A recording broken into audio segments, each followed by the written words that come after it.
तो सर पहला मेरा क्वेश्चन है कि अगर कोई 22 इयर्स का फ्रेशर है जिसकी अभी अभी जॉब लगी है, तो मान लीजिए उसकी 30,000 से 50,000 के बीच में मंथली सैलरी वाली जॉब लगी है, तो उन्हें रियलिस्टिकली अपनी मतलब जो उनकी सैलरी है उसका कितना परसेंट एक्सपेंस में लगाना चाहिए, कितना परसेंट एन्जॉयमेंट में जाना चाहिए और कितना परसेंट उनको इन्वेस्ट करना चाहिए आपके हिसाब से?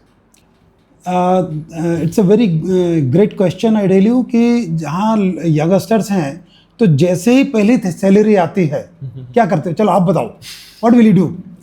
जो भी मतलब एन्जॉयमेंट का ही है कि ये ले लेता हूँ, ये सोच के रखा था ये ले लेता हूँ, या मम्मी पापा को कुछ गिफ्ट करना था पहली सैलरी से तो वो गिफ्ट कर दिया, तो यही रहता है। वेरी ट्रू, है ना। यूजुअली यही होता है, जैसे ही यंगस्टर के पास में पहला पॉकेट मनी आता है, पहली सैलरी आती है, तो वो सबसे पहले उसको खर्च करते हैं, राइट? मतलब you are not away from that. हाँ बिल्कुल। राइट।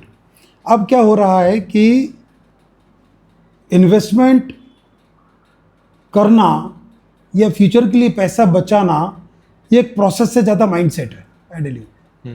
बिल्कुल। ठीक है, माइंड में आपके ये क्लियर होना चाहिए कि यार ये पैसा क्या मुझे आज पूरा खर्च करना है, या ये पूरा पैसा मेरे कंजम्पशन के लिए है, या मुझे कुछ बाद के लिए सेव करना है, राइट?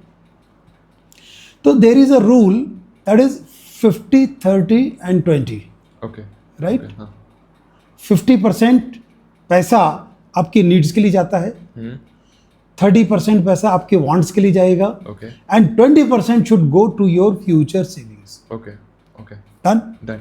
अब जो 20% फ्यूचर की मैं बात कर रहा हूं, तो फ्यूचर मतलब आज के बाद का कोई भी समय वो फ्यूचर है आपका। हाँ बिल्कुल। अब आपको कल कुछ पैसे की ज़रूरतें हैं, या 20 दिन बाद है, या 100 दिन बाद है, या 1 साल बाद है, या हो सकता है कि आप सोचते हो कि मुझे और लंबा समय तक मुझे कुछ पैसे की ज़रूरत पड़ेगी।